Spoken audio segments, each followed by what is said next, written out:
Mr. President, it's a great pleasure and honor to welcome you, your Minister for External Affairs, and other members of your government here to Washington, and especially to welcome you back once again. I think it's most appropriate that this ceremony should be held between the White House on the one side and on the other between the Washington Monument and the Memorial to Thomas Jefferson. Because in a very real sense, our guest of honor today, the President of Tanganyika, has played a role comparable to those distinguished Americans in the founding of his country. President Nyerere led the fight, led the way, led the path to independence for his own country. And he is recognized, as our early founding fathers recognized, that that was only part of the struggle, and in some ways the easiest part. The more difficult is to build a cohesive society once independence has been founded. And it is for that, Mr. President, and for your efforts in this regard, that you are most admired in this country. This is the great test of the statesman, to build once independence has been achieved.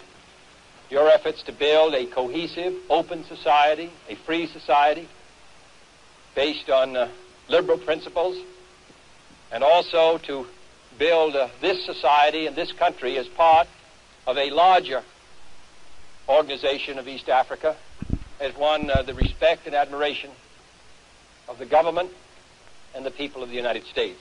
You are engaged in great work, Mr. President, and we feel it most opportune that you should visit the United States in the summer of 1963, when so much is changing in your own country and in Africa, and where so much is changing here.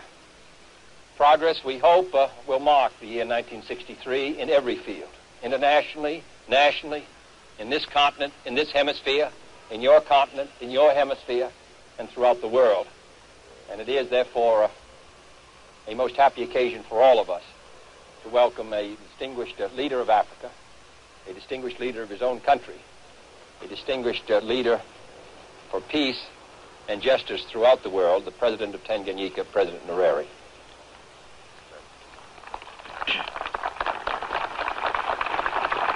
Mr. President, on behalf of myself and the Minister for External Affairs and the other colleagues of mine, I want to thank you very much, and your government and the people of the United States, for the great welcome that you have given us today. As you've rightly said, Mr. President, this is not my first visit to the United States. I have been coming to the United States now, I don't remember how many times. I always associate the United States with freedom.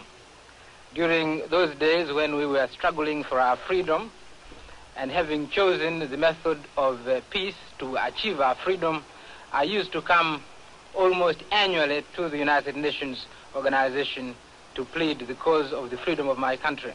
And every time I think of the United States, I think also of the freedom of my people.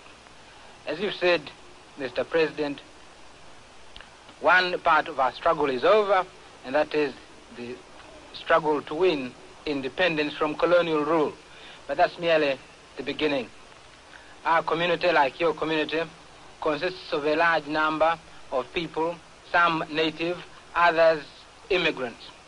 And it is part of our struggle ahead to see that all our people, whether they be native or they be immigrants, that are equal citizens of our society.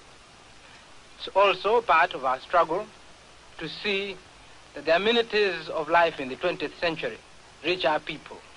You know, Mr. President, that we're very, very far from achieving the goal of raising those standards of living without which the struggle for independence is not enough. But we are determined to carry on the struggle, and I'm sure that with friends in the world, in all parts of the world, we are certain to win that struggle too. I want to say once again, Mr. President, that I and my colleagues are most grateful and we're looking forward very much to a few days in the United States. Thank you very much.